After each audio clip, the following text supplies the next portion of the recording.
अब हम लोग क्वेश्चन नंबर 2 देखते हैं कि क्वेश्चन नंबर 2 में क्या कह रहा है। क्वेश्चन नंबर 2 में है कि निम्न समस्याओं में, ठीक है, यानी कि जो आपका वर्ड लैंग्वेज प्रॉब्लम है, इन निम्न समस्याओं में आपको रैखिक समीकरण के युग्म बनाने हैं, ठीक है, और उनका हल यदि उनका अस्तित्व हो तो विलोपन विधि से ज्ञात करना है। यानी कि सिंपल है, ये आपका लैंग्वेज प्रॉब्लम दिया हुआ है, इसको पढ़ के आपको, ठीक है, दो रैखिक समीकरण युग्म मिल जाएगा और दोनों को यदि उनका हल है तो विलोपन विधि से आपको करना है, ठीक है। तो हम एक एक करके देखते हैं। जो सबसे पहला नंबर क्वेश्चन है, हम पहला नंबर देख यहाँ पर क्या लिख देंगे, हल लिख देंगे। अब देखो पहला नंबर क्वेश्चन में कहा क्या रहा है कि यदि हम अंश में, ठीक है, आपको अंश मालूम होगा, कोई भी भिन्न जो होता है वो x बटा वाई यानी कि अंश बटा हर के रूप में होता है, ठीक है। तो यदि अगर हम अंश में एक जोड़ दें, ठीक है, तथा हर में एक घटा दें तो वो भिन्न एक में बदल जाता है। यानी अगर कोई भिन्न मान लो, हम मान लेते हैं भिन्न का जो अंश होगा वो x होगा तथा भिन्न का जो हर होगा वो y होगा, तो भिन्न कैसा होगा, x बटा वाई। तो अगर उसके अंश में एक जोड़ दे तथा हर में एक घटा दे तो ये जो भिन्न x बटा वाई था वो एक में बदल गया। किस में बदल गया, एक में बदल गया। तो यहाँ से एक इक्वेशन प्राप्त कर लेंगे।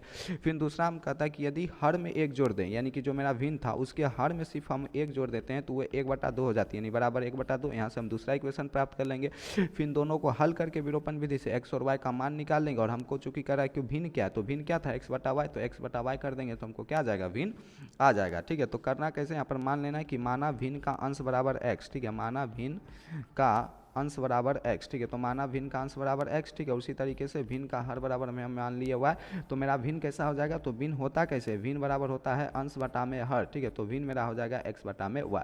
उसके बाद हम क्या करेंगे, प्रश्न से चलेंगे। प्रश्न में क्या क्या रहा है कि अंश में एक जोड़ दिया जाता है, तो अंश में हम सिंपल एक जोड़ दिए, और हर में एक घटा दिया जाता है तो हर में एक घटा दिए। देखो, ठीक है, अंश में एक जोड़ दिया जाता है और हर में एक घटा दिया जाता है, तो ये एक में बदल जाता है, ठीक है। तो यहाँ से x प्लस वाई जब क्रॉस मल्टीप्लाई करोगे, ठीक है, तो इसके नीचे कुछ नहीं है तो एक, तो x प्लस वन इंटू एक, तो आपको सिंपल x प्लस वन लिख देना। ये y माइनस वन इंटू एक हो जाएगा, तो बराबर में आपका y माइनस वन हो जाएगा। इसके बाद हम क्या करेंगे, ये जो चर y है इसको इस साइड ले आएंगे, तो ये x माइनस वाई बराबर माइनस वन, ये जो प्लस वन है इसको उस बात ले जाएंगे तो माइनस वन, यानी x माइनस वाई बराबर आपका आ जाएगा -2। इसको हम लोग क्या कर देंगे, इक्वेशन 1, ठीक है। फिर क्या करेंगे, जो दूसरा मतलब उसके बाद जो कह रहा है कि यदि हर में एक जोड़ दिया जाता है, यहाँ पर लास्ट में यहाँ पर लिख देना तथा, ठीक है। तो तथा यदि हम हर में क्या करें, एक जोड़ दे तो वो भिन्न जो है किस में बदल जाता है, तो ध्यान दो, तो वो भिन्न जो है, ठीक है, 1/2 में बदल जाता है। किस में बदल जाता है, 1/2। तो यहाँ पर 1/2 लिख दिए। फिर क्रॉस मल्टीप्लाई करेंगे तो ये y प्लस वन इस एक से गुना हो जाएगा और ये 2 इस x से गुना हो जाएगा, तो यहाँ पर सीन आपका 2x बन जाएगा और बराबर में y प्लस वन हो जाएगा। तो ये मेरा 2x, ठीक है, ध्यान दो, ये क्या हो जाएगा मेरा 2x, ठीक है, और ये 2x और ये y इधर आके माइनस में बराबर में 1। इसको हम लोग क्या कर देंगे, सिंपल इक्वेशन 2 कह देंगे, ठीक है। उसके बाद हम क्या करते हैं, विलोपन विधि में गुणांक को बराबर करते हैं। यहाँ पर x का गुणांक कितना है, 1, यहाँ पर y का गुणांक भी है 1, यहाँ पर भी y का गुणांक 1 है। तो हम सिंपल क्या करते हैं, जो पहला नंबर इक्वेशन था x minus y equal to में -2, इसको हम यहाँ पर लेके आ जाते हैं, ठीक है। अब देखो, अब जोड़ना है कि घटाना, ये जो डिसीजन होगा, ठीक है, यहाँ पर हम लिख लिया, चूंकि y का गुणांक पहले तो बराबर है ही, तो बराबर करने की आवश्यकता नहीं है। अब इस दोनों इक्वेशन को जोड़ना है या एक में से दूसरे को घटाना है, ये कैसे पता चलेगा, तो ये भैया पता चलेगा गुणांक पर, ठीक है। यहाँ पर y का गुणांक निगेटिव में, यहाँ पर भी y का गुणांक निगेटिव में, तो जब दोनों गुणांक सेम साइन का होता है तो हम क्या करते हैं, एक इक्वेशन में से दूसरे को घटा देते हैं। तो हम करेंगे क्या, यहाँ दूसरे इक्वेशन में से पहले इक्वेशन को घटा देंगे। अब चूंकि हम पहले इक्वेशन को घटा रहे हैं तो पहले इक्वेशन में जितने भी पद है, चाहे x हो y हो -2, दोनों तीनों का साइन बदल जाएगा। अब चूंकि x प्लस में है तो ये माइनस में हो जाएगा, y माइनस में है तो प्लस में हो जाएगा, और ये -2 जो है माइनस में है तो ये प्लस में हो जाएगा। किस में हो जाएगा, प्लस में हो जाएगा। उसके बाद हम जोड़ेंगे तो ये 2x, ठीक है, जोड़ -x, यानी 2x माइनस एक्स, ये आपका x हो जाएगा, और ये माइनस का y और ये प्लस का y दोनों आपका कैंसिल हो जाएगा, तो माइनस का y प्लस का y कैंसिल हो जाएगा, और ये आपका प्लस का 1 और ये आपका प्लस का 2 दोनों जोड़ के कितना हो जाएगा, 3 हो जाएगा, यानी कि x की वैल्यू क्या आ जाएगी, 3 आ जाएगी। और जब x का मान निकाल लेंगे तो हम y का मान निकालने के लिए क्या करेंगे, हमेशा की तरह किसी भी इक्वेशन में इसको रख देंगे। मान लो हम इस इक्वेशन में, यही था मेरा इक्वेशन 2x बराबर y प्लस 1, इसी को हम y को इधर किए तो 2x माइनस वाई बराबर 1 लिखे। तो इसी इक्वेशन में जो हम x का मान रख दे तो मेरा y का मान आ जाएगा। तो ये इक्वेशन है क्या, 2x, यानी कि आपका 2 गुना 3 और बराबर में कितना, y प्लस में 1, तो ये 2 गुना 3 आपका 6 हो जाएगा, बराबर में y प्लस 1, यानी y का मान निकालना चाहो तो 5 आ गया, यानी कि x का मान मेरा आ गया 3, यानी कि x हम माने किसको थे, तो x माने थे अंश को, ठीक है। तो अंश बराबर मेरा में आ गया 3, और y हम किसको माने थे, तो हर को, तो y बराबर में आ गया 5, ठीक है। और यहाँ से अगर आप भिन्न लिखना चाहो तो भिन्न होता है क्या, भिन्न होता है भैया अंश बटा में हर, ठीक है। अंश कितना आ गया 3 और हर कितना आ गया 5, यानी कि जो हमको भिन्न निकालना था वो होगा 3/5, ठीक है। ये हो जाएगा आपका क्वेश्चन नंबर 1 का आंसर, ठीक है। इस तरीके से आप क्या कर सकते हो, क्वेश्चन नंबर 1 को हल कर सकते हैं। अब हम देखते हैं क्वेश्चन नंबर 2। क्वेश्चन नंबर 2 में क्या कह रहा है कि 5 वर्ष पूर्व, ठीक है, नूरी की आयु सोनू की आयु की कितनी गुनी थी? 3 गुनी थी। इस प्रकार के क्वेश्चन में हम करते हैं क्या कि पहले वर्तमान उम्र मान लेते हैं, और चूंकि 5 वर्ष पहले जाना है तो दोनों को हम क्या करते हैं सेम पीरियड में, यानी कि दोनों में से हम 5 वर्ष घटा देते हैं। और क्या रहा है 3 गुना है, तो सोनू की आयु का 3 गुना है, तो सोनू की आयु में 3 से गुना करके यहाँ से इक्वेशन 1 प्राप्त कर लेते हैं। फिर चूंकि 10 वर्ष पश्चात कर रहा है तो हम 10 वर्ष पश्चात दोनों की उम्र को ले जाएंगे, यानी कि सेम पीरियड में। और नूरी की आयु सोनू की आयु की 2 गुनी है, तो फिर सोनू की आयु में 2 से गुना कर देंगे। तो हमको नूरी और सोनू की आयु ज्ञात करनी है, ठीक है। तो सिंपल करना है क्या आपको, यहाँ पर आपको हल लिख देना है, ठीक है। और करते क्या इस प्रकार के प्रश्न में हम मानते हैं, ठीक है, कि जो भी दो व्यक्ति यहाँ पर दिया हुआ है उसकी वर्तमान उम्र को हम मान लेते हैं। तो माना नूरी की वर्तमान उम्र है आपका x वर्ष, ठीक है। माना क्या नूरी की वर्तमान उम्र कितनी वर्ष है? तो वर्तमान उम्र हम मान लेते हैं कि भैया x वर्ष है, ठीक है। और उसी तरीके से हम सोनू की वर्तमान उम्र मान लेते हैं, तो सोनू की वर्तमान उम्र को हम y वर्ष मान लेते हैं कि सोनू की वर्तमान उम्र, तो सोनू की वर्तमान उम्र को हम कितना वर्ष मान लिए? y वर्ष मान लिए। इसके बाद हम क्या करते हैं प्रश्न से चलते हैं। अब देखो प्रश्न में कहा क्या रहा है कि 5 वर्ष पूर्व, तो चूंकि नूरी की वर्तमान उम्र x वर्ष है तो 5 वर्ष कितना हो जाएगा? x minus 5। उसी तरीके से सोनू की वर्तमान उम्र चूंकि y वर्ष है तो 5 वर्ष कितना हो जाएगा? y माइनस 5, ठीक है। तो पहले तो सेम पीरियड में चल जाओ, यहाँ पर तुम x माइनस 5 लिख दो और बराबर में तुम y माइनस 5 लिख दो। तो 5 वर्ष पहले जो नूरी की उम्र थी वो 5 वर्ष पहले की जो सोनू की उम्र थी ना उसकी तिगुनी थी, ठीक है। यहाँ पर कहेगा नहीं कि 5 वर्ष पहले सोनू, सिंपल अगर 5 वर्ष पहले नूरी की आयु सोनू की आयु की तिगुनी थी तो हम दोनों की उम्र को सेम पीरियड में ले जाएंगे, यानी कि दोनों में से 5 घटा देंगे, फिर जितना गुना कर रहा है उतना गुना करेंगे। सोनू की आयु का 3 गुना करें तो सोनू की आयु के यहाँ पर 3 से गुना कर देंगे। तो सिंपल हम यहाँ पर क्या करेंगे 3 से गुना कर देंगे। ये मेरा x माइनस 5 का x माइनस 5 रह जाएगा, ये 3 से गुना होकर 3y माइनस 5 ये 15 हो जाएगा। अब हम क्या करेंगे चर राशि को एक तरफ ले आएंगे, तो ये 3y इधर ले आएंगे तो मेरा माइनस में हो जाएगा, तो ये x माइनस 3y हो जाएगा और ये माइनस में 15 और ये माइनस वाला 5 इधर आके प्लस में 5 हो जाएगा, यानी कि x minus 3y equal to में क्या हो जाएगा माइनस का 10। इसको क्या कहेंगे सिंपल में इक्वेशन 1 कहेंगे। फिर ठीक है उसके बाद जो कर रहा था इसको हम क्या कर लेते हैं थोड़ा सा छोटा कर लेते हैं, ठीक है। ये जो पूरा है इस तामझाम को थोड़ा सा हम छोटा करके इधर साइड में लिख लेते हैं, ठीक है। इसके बाद क्या करते हैं, ठीक है, तथा यहाँ पर लिख देना तथा, ठीक है। तथा क्या करा है कि 10 वर्ष पश्चात यानी कि x प्लस 10 वर्ष पश्चात तो x प्लस 10 और बराबर में क्या करेंगे y प्लस 10, ठीक है। 10 वर्ष पश्चात यानी कि नूरी की आयु और सोनू की आयु दोनों को हम 10 वर्ष बाद सेम पीरियड में लेके जाएंगे। तो 10 वर्ष पश्चात जो नूरी की आयु हो जाएगी यानी कि ये जो x प्लस 10 होगा, ठीक है, ये सोनू की आयु यानी कि 10 वर्ष बाद सोनू की आयु क्या हो जाएगी y प्लस 10 इसका, ठीक है, y प्लस 10 का कितना गुना? तो 2 गुना हो जाएगा। तो इसमें हम क्या करेंगे 2 से गुना कर देंगे। तो ये मेरा x प्लस 10 जब 2 से गुना करेंगे तो ये 2y प्लस 10 गुना में 20 हो जाएगा, ठीक है। इस 2y को इधर ले आएंगे तो ये x माइनस में 2y हो जाएगा और ये बराबर में 20, इस प्लस 10 को उधर ले जाएंगे तो माइनस 10 हो जाएगा, यानी कि x माइनस 2y बराबर में क्या आ जाएगा 10 आ जाएगा। इसको हम लोग इक्वेशन 2 कह देंगे। इसके बाद क्या करेंगे चूंकि विलोपन विधि से हल करना है तो हम गुणांक मिलाएंगे। तो गुणांक हमको मिल गया, यहाँ पर भी x का गुणांक 1, यहाँ पर भी x के गुणांक 1, तो 2 के नीचे हम लग देंगे समीकरण 1 को जो कि है x माइनस 3y बराबर में माइनस 10। उसके बाद क्या करेंगे चूंकि x का गुणांक भी प्लस में और नीचे वाले में भी x का गुणांक प्लस में है तो हम पहले इक्वेशन में दूसरे इक्वेशन में से इस पहले इक्वेशन को माइनस करेंगे तो नीचे वाला के में सबका साइन बदल जाएगा। यहाँ पर हम लिख लेते हैं ये माइनस 10 प्लस 10, ये माइनस 3y प्लस y और ये माइनस x हो जाएगा। उसके बाद ये प्लस का x माइनस का x कैंसिल हो जाएगा, ठीक है। उसके बाद ये माइनस का 2y और ये प्लस का 3y यानी कि माइनस का 2y, ध्यान दो ये माइनस का 2y है, ठीक है। यहाँ पर ये माइनस का 2y और ये प्लस का 3y है, तो जब माइनस का 2y प्लस का 3y यानी कि 3y में से जब 2y जाएगा तो क्या आएगा यहाँ पर आपका y आ जाएगा सिंपल, और ये प्लस का 10 और ये प्लस का 10 आपका 20 हो जाएगा, यानी y की वैल्यू कितनी आ जाएगी 20। और y हम माने किसको थे सोनू की वर्तमान उम्र, यानी कि सोनू की वर्तमान उम्र कितनी आ जाएगी 20 वर्ष आ जाएगी, 20 वर्ष आ जाएगी। इसके बाद हम क्या करेंगे x का मान निकालेंगे। अब x का मान निकालने के लिए हम क्या करेंगे y का मान हम समीकरण 1 में रख देते हैं, ठीक है। तो यहाँ पर लिख दो y का मान समीकरण 1 में रखने पर, ठीक है। तो y का मान हम किस में रख देते हैं समीकरण 1 में रख देते हैं। तो y का मान समीकरण 1 में क्या करने पर रखने पर, ठीक है। अब समीकरण 1 है क्या मेरा x minus 3y equal to में माइनस 10, ठीक है। तो यहाँ पर हम लिख देते हैं x, ठीक है, माइनस 3y इक्वल टू में कितना माइनस 10 है। y का मान में हमको 20 आया तो यहाँ पर 3 गुना 20 रख देते हैं, ये बराबर में माइनस 10, ये x माइनस में 60 बराबर में माइनस 10, ठीक है। तो x बराबर में माइनस 10 प्लस में 60 कर देंगे, 60 में से 10 जाएगा ये आपका 50 हो जाएगा।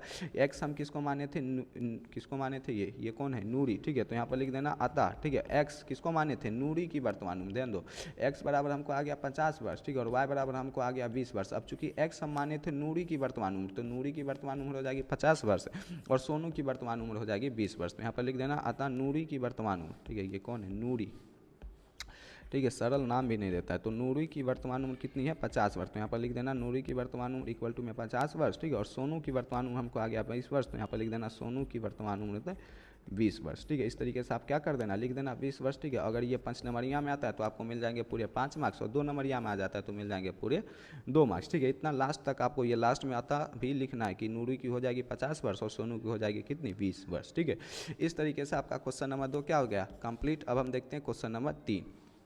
क्वेश्चन नंबर 3 में क्या कर रहा है कि 2 अंकों की एक संख्या के अंकों का योग 9 है। जैसे आप देखते हो कि 2 अंकों की संख्या 11, 12, इसके अंकों का योग यानी कि 1 + 2 ये है आपका 9। ठीक है, कोई एक ऐसी संख्या रहेगी, मान लिया 18 हो सकता है, 81 हो सकता है, ठीक है, 36 हो सकता है, 63 हो सकता है, जिसके अंकों का योग क्या है? 9 है। ठीक है, अब कहता है कि इस संख्या का 9 गुना, यानी जो भी संख्या थी उसका 9 गुना संख्या के अंकों को पलटने से बनी संख्या का 2 गुना। अब देखो संख्या का अंक पलटा कैसे जाता है। हम मान लेते हैं कोई भी एक संख्या है XY। ठीक है, अब संख्या XY होते हैं, मान लो एक उदाहरण सिंपल लो, कोई संख्या 18, तो 18 में ये जो 8 है संख्या का क्या है? इकाई अंक है, और ये जो 1 है संख्या का दहाई अंक है। ठीक है, जब इस 18 को हम खोलेंगे तो क्या लिखेंगे? 10 गुना 1 और प्लस में 8 गुना 1। अब 8 गुना 1 क्यों किए? 1 से गुना 1 इसलिए क्यों किए क्योंकि 8 इकाई अंक पर है। ठीक है, और 1 में 10 से गुना क्यों किए? क्योंकि ये दहाई अंक पे है। ठीक है, तब जाके आपका 10 गुना 1 10 और 8 कम 8 दोनों जुड़ के आया 18। ठीक है, तो ये जो मेरा XY है, जब इसको खोलोगे तो ये तुमको मिलेगा 10x प्लस में y। ठीक है, 10x प्लस में y कैसे आता है? चूंकि y इकाई स्थान पे है तो इसमें हम y गुना 1 करेंगे, और ये दहाई स्थान पे इसको हम लोग क्या करेंगे? 10 गुना x करेंगे। ठीक है, दोनों को जोड़ करके आपको क्या है? ये संख्या यानी कि 10x प्लस y जो है ये कुछ नहीं है, ये संख्या XY का क्या है? विस्तारित रूप है। ठीक है, तो जब इसके अंकों को पलट देंगे, ये जैसे 18 है, इसके अंकों को पलट के देंगे, यानी कि इकाई अंक दहाई और दहाई अंक आपका हो जाएगा इकाई, यानी कि ये 81 हो जाएगा। तो अगर कोई संख्या XY है तो इसके अंकों को पलटने से ये हो जाएगा YX। ठीक है, तो जब ये YX हो जाएगा तो इसको हम विस्तार रूप से कैसे लिखेंगे? इकाई के स्थान पे x आ जाएगा तो इसको x गुना 1, और दहाई के स्थान पे y आ जाएगा तो इसको 10 गुना y। तो अंकों को पलटने से जो मेरा संख्या बन जाएगा वो बन जाएगा 10y प्लस में x। क्या बन जाएगा? 10y प्लस में x। ठीक है, इसको चाहो तो एक और उदाहरण पे रख के देख लो। मान लो 36 है। ठीक है, तो अगर 36 को हम लिखना चाहें तो क्या लिखेंगे? 3 गुना में 10 प्लस में 6। कैसे? 6 मेरा इकाई स्थान पे है। ठीक है, देखो 6 मेरा इकाई स्थान पे है तो ये 6 गुना 1 लिखाता है, और 3 मेरा दहाई स्थान पे है तो ये 3 गुना 10 लिखाता है। 3 गुना 10 हुआ 30, और 6 गुना 1 हुआ 36, दोनों को जोड़ दिए तब हमको आया 30 प्लस 6 को जोड़ दिए तब आया 36। तो यहाँ पर दहाई स्थान पे है x, तो ये 10 से गुना होकर हो जाएगा 10x, और इकाई स्थान पे है y, तो 1 से गुना होकर हो जाएगा y। दोनों को जोड़ दिए तब हमको ये संख्या आया। तो जब हम 36 के अंक को पलटते हैं तो हो जाता है 63, तो इकाई स्थान पे आ जाता है 3, तब ये 3 गुना 1 होता है, और दहाई स्थान पे आ जाता है 6, तो ये 6 गुना 10 होता है, तो अब ये 60 प्लस 3 मिल के आ जाएगा 63। तो जब हम XY के अंकों को पलटेंगे तो ये बेसिकली YX हो जाएगा। इकाई के स्थान पे x आ जाएगा तो ये x लिखाएंगे, और दहाई के स्थान पर चूंकि y आ गया तो ये 10 गुना y लिखाएगा, यानी कि ये 10y प्लस x लिखाएगा। ठीक है, यही यहाँ पर कह रहा है कि संख्या का 9 गुना, यानी कि ये XY जो संख्या थी इसको खोल के लिखेंगे 10x प्लस y, इसका 9 गुना अंकों को पलटने से, यानी कि ये जो 10y प्लस x हुआ इसके अंकों को पलटने से ये जो संख्या आया इसका 2 गुना है। इसका कितना गुना है? 2 गुणों के बराबर है। तो हमको क्या करना है? वो संख्या ज्ञात करना है। ठीक है, तो करना कुछ नहीं इस क्वेश्चन में, आपको पहले क्वेश्चन नंबर 3 लिख के यहाँ पर हल लिख दो। ठीक है, और मान लो जो संख्या उसका इकाई अंक x और दहाई अंक y। ठीक है, तो मान लेते हैं चूंकि 2 अंकों की संख्या तो 2 ही अंक होगा, एक इकाई एक दहाई। ठीक है, यहाँ पर देखो 2 अंकों की संख्या, तो मान लो कि माना संख्या का इकाई अंक x। ठीक है, संख्या का कौन सा अंक? तो बोलेंगे संख्या का इकाई अंक। ठीक है, तो संख्या का इकाई अंक कितना आ गया? x हम मान लिए। ठीक है, और इसी तरीके से हम संख्या का दहाई अंक मान लेंगे, तो दहाई अंक को हम मान लेंगे कितना? y। ठीक है, अब चूंकि हम इकाई अंक माने x, ठीक है, और दहाई अंक माने y, तो संख्या मेरा कितना आ जाएगा? xy, सॉरी, ठीक है, दहाई अंक y माने है ना, तो संख्या मेरा आ जाएगा yx, क्योंकि इकाई अंक इधर राइट से लिखाएगा और उसके बाद दहाई अंक लिखाएगा, तो संख्या मेरा कितना हो जाएगा? yx। यानी हमको y और x मतलब x और y ज्ञात कर लेंगे और उसको y इंटू एक्स इस ऑर्डर में लिख देंगे तो वो मेरा क्या हो जाएगा? संख्या हो जाएगा। उसके बाद हम क्या करेंगे? प्रश्न से चलेंगे। ठीक है, प्रश्न में क्या कह रहा है कि संख्या के अंकों का योग 9 है। संख्या कितना है मेरा? y और x। इसके अंक कितने हैं? एक x है और एक y है, यानी इसका योग जो है वो 9 है, यानी कि x plus y equal to में 9। ये हो गया मेरा इक्वेशन 1। इक्वेशन 2 कहता है कि संख्या का 9 गुना। ठीक है, ध्यान दो, संख्या का 9 गुना। संख्या हम किसको माने थे? yx को, यानी कि इस yx का 9 गुना। ठीक है, ये बराबर है संख्या के अंकों को पलटने से बनी संख्या। अब चूंकि yx को हम पलटेंगे तो बनेगा xy एक्स वाई का 2 गुना है, यानी कि ये जो पलटी हुई संख्या इसके 2 गुने के बराबर है, यानी ये किसके बराबर है, एक्स वाई इंटू 2 के बराबर है। अब यहाँ पर हम 9y(x) नहीं लिखेंगे, ये जो संख्या है ना y(x), इसको हम थोड़ा सा विस्तारित रूप से लिखेंगे तो ये हो जाएगा 10y प्लस में x। आपको बताएं कैसे होता है, और ये 2 है, ठीक है। जब इसको हम विस्तारित रूप से लिखेंगे तो ये हो जाएगा 10x प्लस में y, ठीक है। जब ये गुना करेंगे तो 9 गुना 10 ये 90y हो जाएगा, और ये प्लस में 9x हो जाएगा, बराबर में ये आपका 20x हो जाएगा, और प्लस में 2y हो जाएगा, ठीक है, 2y हो जाएगा, ठीक है। ये आपका कितना है 9x है, और ये 20x है। 9x को उस पार करेंगे, ठीक है, तो ये माइनस में हो जाएगा। उसी तरीके से 2y को इस पार लाएंगे तो ये माइनस में हो जाएगा, तो ये आपका 90y माइनस में 2y हो जाएगा, और ये बराबर में आपका 20x माइनस में कितना 2x हो जाएगा। अब इसको हम थोड़ा सा कर लेते हैं साइड, ठीक है, ये जो पूरा तामझाम है, ठीक है, इसको हम थोड़ा सा साइड में कर लेते हैं,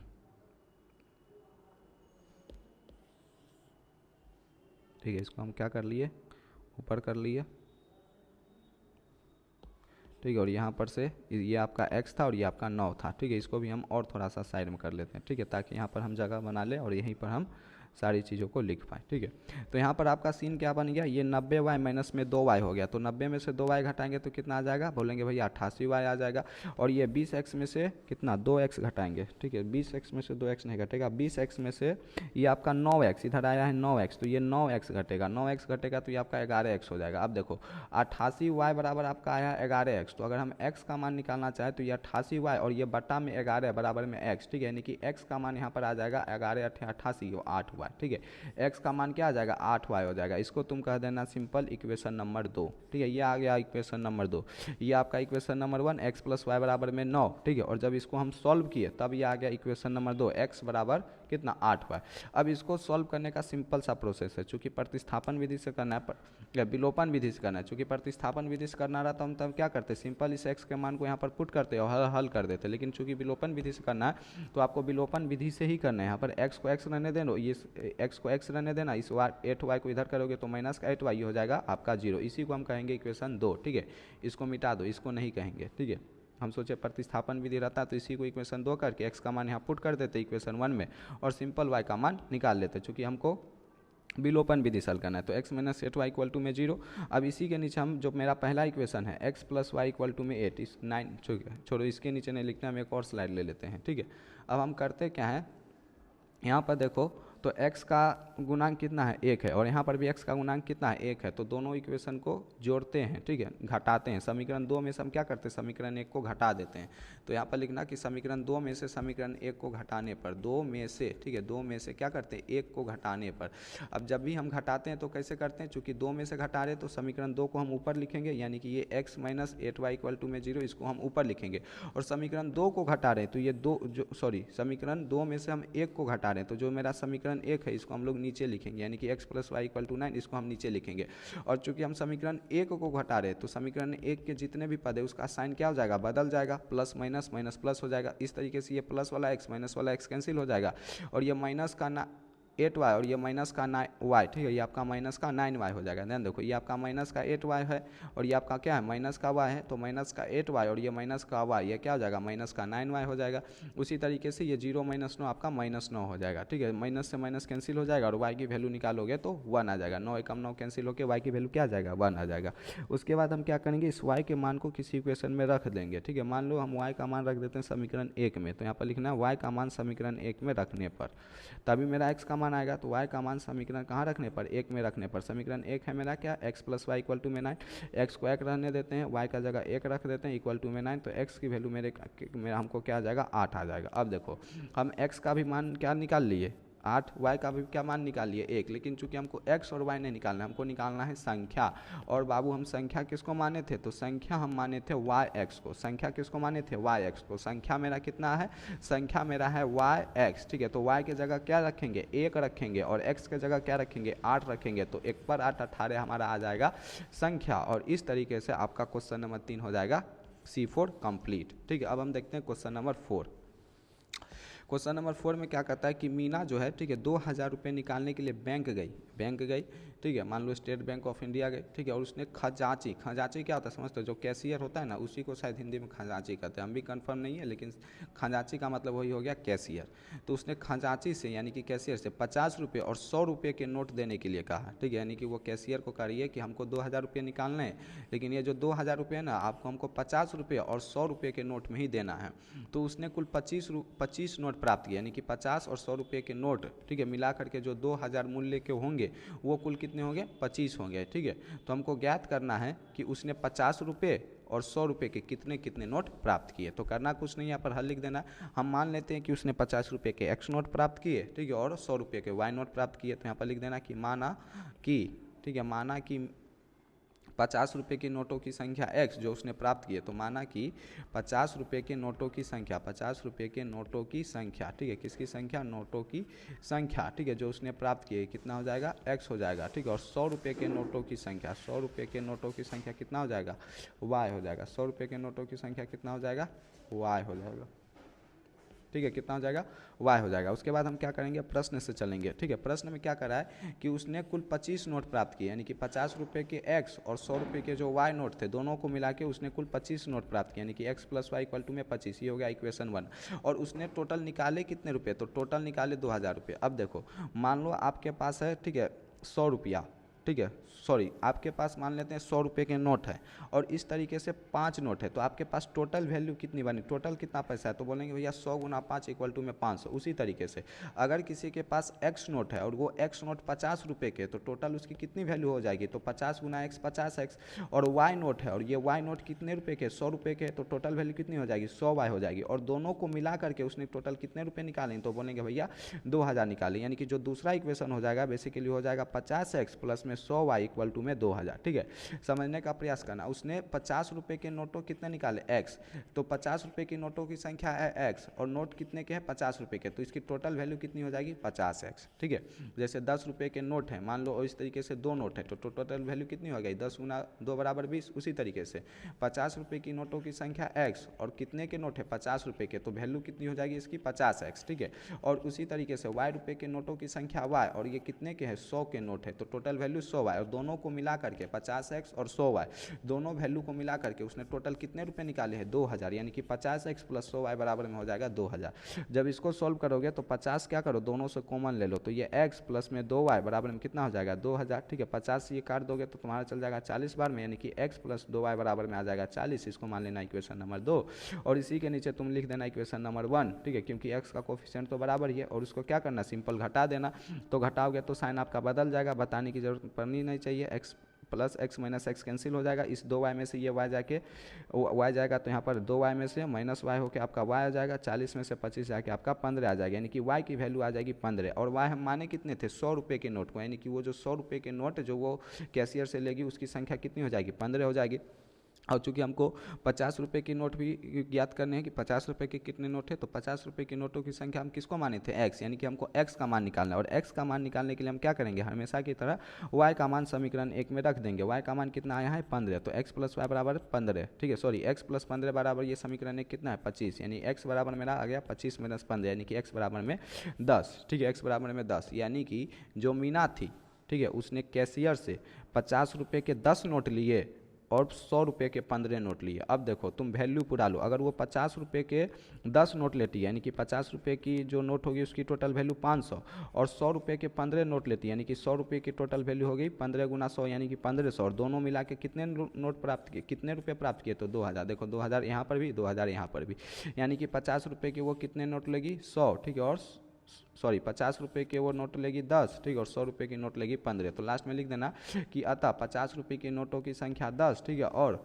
100 रुपये की नोटों की संख्या 15, ठीक है। इस तरीके से आपका क्वेश्चन नंबर 4 भी क्या होता है, कंप्लीट होता है। और हम देखते हैं इस चैप्टर का लास्ट क्वेश्चन, जो कि आपका क्वेश्चन नंबर 5। इसमें क्या कह रहा है कि किराए पर, ठीक है, पुस्तक देने वाली किसी पुस्तकालय का प्रथम 3 दिनों का एक नियत किराया है। यानी कि मान लो कोई पुस्तकालय, यहाँ से अगर आप एक पुस्तक ले जा रहे हो तो आप 1 दिन रखो, 2 दिन रखो, 3 दिन रखो, 3 दिन तक एक फिक्स अमाउंट है, आप कोई भी किताब ले जाओ ठीक है, कोई भी फिक्स अमाउंट हो सकता है, एक नियत किराया, तथा उसके बाद ठीक है प्रत्येक अतिरिक्त दिन का एक अलग किराया है, यानी कि 3 दिन का एक फिक्स किराया है। इसके बाद अगर आप चौथा दिन रखते हो ना तो उस चौथा दिन के लिए भी आपको पेमेंट करना पड़ेगा, 5वां दिन रखते हो तो उस 5वें दिन के लिए पेमेंट करना पड़ेगा, छठा दिन रखते हो तो उस छठे दिन के लिए पेमेंट करना पड़ेगा, वो अलग किराया है। अब कहता है कि सरिता ने 7 दिनों तक एक पुस्तक रखने के लिए ठीक है 27 रुपये अदा किए, यानी कि सरिता जो थी उस पुस्तकालय से कोई पुस्तक लाई, उसने कितने रुपये अदा किए, 27 रुपये अदा किए। अब ये जो 27 रुपये उसने अदा किए ना, ये 2 रूप में अदा करेगी। 2 रूप में कैसे, एक तो 3 दिन का नियत किराया मान लेते हैं x रुपया, अब चूंकि 7 दिन के लिए लाई है तो 3 दिन का तो नियत किराया होगा, बाकी 4 दिन का अतिरिक्त किराया होगा, तो मान लेते हैं 4 दिन का अतिरिक्त किराया हो जाएगा 4y, यानी कि ये x + 4y के रूप में 27 रुपये देगी, ठीक है। जबकि सुशी ने एक पुस्तक 5 दिनों के लिए रखने पर 21 रुपया अदा किया, तो ये जो 21 रुपया होगा ना, ये x + 2y के रूप में दिया गया। कैसे, 3 दिन का तो एक नियत किराया हम मानेंगे आगे x, और एक दिन अतिरिक्त अगर आप एक दिन रखते हैं तो उसका नियत किराया है y रुपया, तो चूंकि इसने 2 दिन अतिरिक्त रखा है तो उसका किराया क्या हो जाएगा 2y, तो x + 2y के रूप में वो कितना रुपया देगी, 21 रुपया देगी। तो हमको नियत किराया तथा प्रत्येक अतिरिक्त दिन का किराया ज्ञात करना है। तो करते क्या, पहले हम हल लिख देते हैं, तो मान लेते, हल लिखने के बाद हम क्या करेंगे, मान लेंगे कि माना कि नियत किराया कितना है, तो मान लेते हैं माना नियत किराया है x रुपया, ठीक है। नियत किराया 3 दिन का फिक्स नियत किराया है x रुपया, तथा ठीक है एक अतिरिक्त दिन का किराया, यहाँ पर लिख दो एक अतिरिक्त दिन का किराया, तो एक अतिरिक्त दिन का किराया हम मान लेते हैं कितना रुपया, तो बोलेंगे भैया इसको हम मान लेते हैं y रुपया। उसके बाद हम क्या करेंगे, प्रश्न से चलेंगे। देखो प्रश्न में क्या कर रहा है कि जो सरिता है वो 7 दिन के लिए पुस्तक रखती है और 27 रुपये अदा करती है। अब देखो ये चूंकि 7 दिन के लिए पुस्तक रखेगी तो ये किराया कैसे देगी, 3 दिन का तो एक फिक्स किराया x रुपये देगी। अब देखो 7 दिन में से 3 दिन का फिक्स किराया इसको देना ही है, ठीक है। इसने कितने अतिरिक्त दिन पुस्तक रखा, तो 7 में से 3 क्या 4 अतिरिक्त दिन पुस्तक रखा, एक अतिरिक्त दिन का किराया y रुपया है, तो 4 अतिरिक्त दिन का किराया कितना हो जाएगा 4 रुपया, यानी कि x + 4y का मान आपको क्या दिया हुआ है 27, तो यहाँ पर x + 4y बराबर में लिख देना 27, ठीक है। अच्छे से समझना। दूसरा हम समझो कि 5 दिनों तक रखने पर सुशी जो है वो 5 दिन तक रखती है और 21 रुपया देती है। अब देखो कोई अगर 5 दिन तक पुस्तक लेके जाता है तो किराया किस रूप में दिया जाएगा, 3 दिन का तो एक नियत किराया x दिया जाएगा और 2 अतिरिक्त जो दिन जो रखा उसका किराया दिया जाएगा। एक अतिरिक्त दिन का किराया है y रुपया, तो जो 2 अतिरिक्त दिन आया उसका किराया कितना हो जाएगा 2y रुपया, ठीक है, यानी कि 2y, तो x + 2y का मान कितना आ गया 21, ठीक है। तो यहाँ पर आप लिख देना x + 2y = में कितना 21। इसके बाद हम क्या करेंगे, इसको इक्वेशन 1 कर देंगे, इसको इक्वेशन 2 कर देंगे। यहाँ पर x का कोफिशिएंट 1 है, यहाँ पर भी x का कोफिशिएंट 1 है, तो हम क्या करेंगे माइनस कर देंगे। तो यहाँ पर ब्रैकेट में लिख देना 1 में से 2 को घटाने पर ये आपका माइनस हो जाएगा, ठीक है। प्लस x से माइनस x कैंसिल हो जाएगा और ये प्लस 4y से ये माइनस 2y जाके यहाँ पर 2y आ जाएगा। ये 27 में से 21 जाके आपका 6 आ जाएगा, तो y की वैल्यू आपकी आ जाएगी 3, y की वैल्यू क्या आ जाएगी 3, ठीक है। ये इस इक्वेशन बनाने को अच्छे समझना, y की तो वैल्यू आ गई 3। अब y का मान चूंकि हम समीकरण 1 में रख देंगे, समीकरण 1 है मेरा क्या x + 4y = में 27, तो x को x रहने देंगे, y का मान रखेंगे तो ये 4 × 12 बराबर में 27 आ जाएगा, तो x का मान यहाँ से आ जाएगा 15, यानी कि 3 दिन का जो नियत किराया होगा वो होगा 15 रुपया। और 3 दिन के अलावा अगर आप चौथा दिन रखते हैं तो एक अतिरिक्त दिन के लिए आपको देना होगा 3 रुपया, समझो। तो जब सरिता 7 दिन के लिए पुस्तक लेके आई तो 3 दिन का तो नियत किराया 15 रुपया उसे देना पड़ गया, और चूंकि 4 अतिरिक्त उसने दिन रखा तो एक अतिरिक्त दिन का किराया 3 रुपया, तो 4 अतिरिक्त दिन का किराया कितना हो गया 4 × 12, और इस तरीके से उसने कितने रुपये दिए 27 रुपये दिए। उसी तरीके से ये कितना रुपया देगी 21 रुपया देगी। तो इस तरीके से आपका क्वेश्चन नंबर 5 क्या हो जाएगा, कंप्लीट हो गया, और आपका प्रश्नावली जो 3.4 था वो भी कंप्लीट हो गया, ठीक है।